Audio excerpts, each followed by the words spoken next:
welcome to What's a Great Show.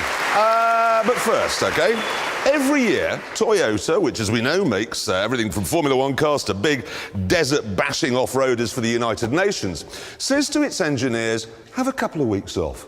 Let your mind roam free, go mad. Let's see what you come up with. To get to this new car, I had to go to Toyota City, which is a whole city owned by Toyota. Imagine Birmingham, but full of Toyotas. The car was held here, in their brand new Fortress of Excellence headquarters. So things were looking good.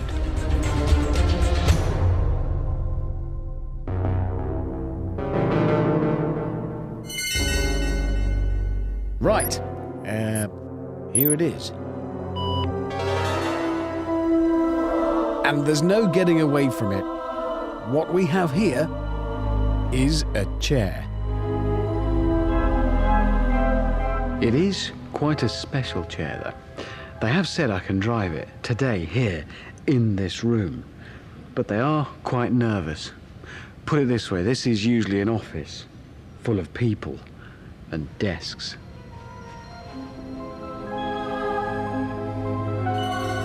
It's called the iRail, and Toyota are hailing it as the future of personal transportation. Before I drove it, though, I was taken to meet its inventor. He explained the concept and the philosophy. And then he waited for me to ask a question. Trouble is, it's a while since Top Gear has done a grown-up interview. Will you make a big one for fat people? Okay. Interview over, I was briefed on how to use the toggles that control the throttle, the steering and the brakes. This is a horn? Horn. Wow, Yes. that's the horn. Yes. And then I was off.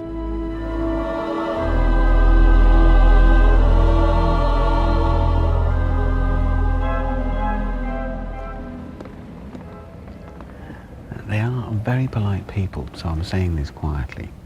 We have had something similar in the UK for some time.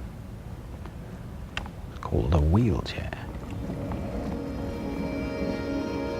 However, when no one was looking, I left the room and discovered that it was so much more than a wheelchair.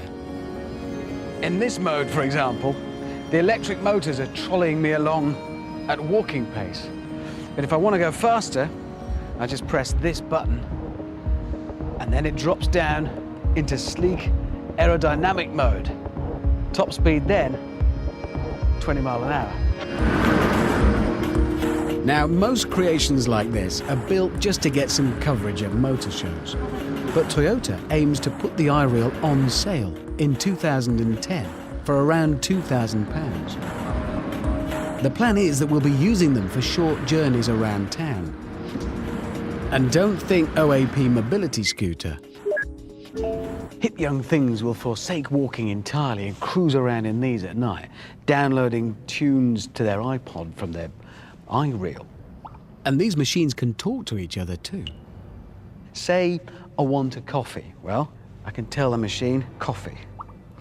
It'll then find the nearest coffee shop, tap it again, and it'll tell other iRail users in the area that I'm going for a coffee, ask them if they want to join me. So I'm now sending a message out to other iRail users, I'm off for coffee. Come with me. So you'll have a whole community of futuristic wheelchairs going around talking to one another, communicating about one another, like a sort of Stephen Hawking Facebook. So, there you are, the future of motoring, unless you're fat.